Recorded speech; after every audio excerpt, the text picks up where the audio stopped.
Ayan mga boss, may bago tayong laruan yan. Bagong project na naman tayo. Habang nasa kwarto tayo, yan. Ito muna.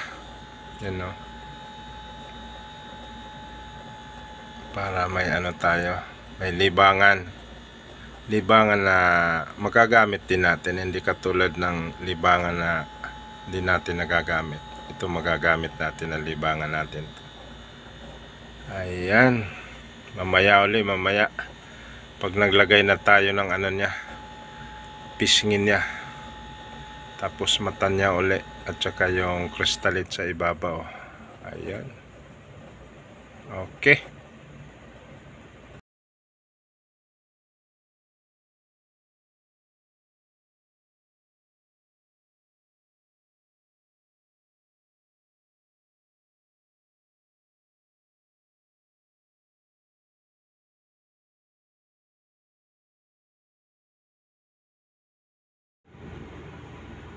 Ayan mga boss, ito yung bagong gawa natin.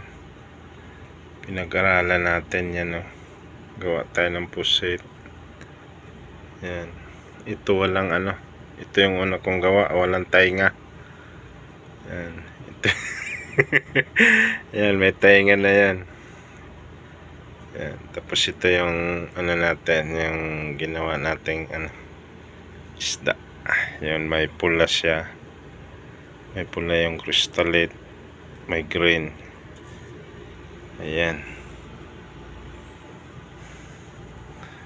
Pasensya na muna.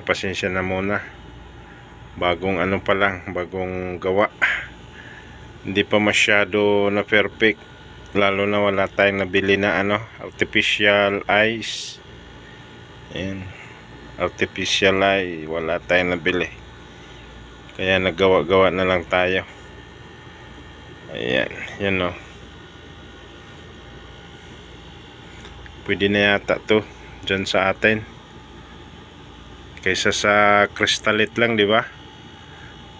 Yung pang tulingan natin dyan, crystalite lang, tinatali lang sa ano, di ba? Tinatali lang sa may tingga, minsan sa may ano, sa may plastic ng lollipop. Ilalo na to, parang pusiting na. Sigurado makakaulit to ng ano. Makakauli ng basta alam nyo na. Ayan mga boss, salamat. Practice pa lang to. Yan, gawa pa tayo. Ito yung pusit, ito yung isda natin, dalawang ano, klase, dalawang kulay. Yan. Okay, salamat mga boss, salamat. Libangan lang.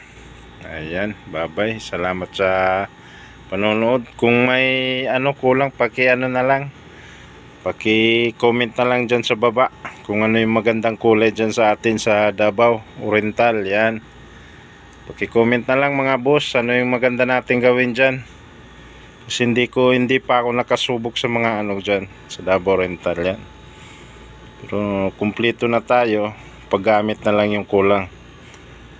Ayan, paki-comment lang mga boss, ano yung magandang kulay dyan. Okay.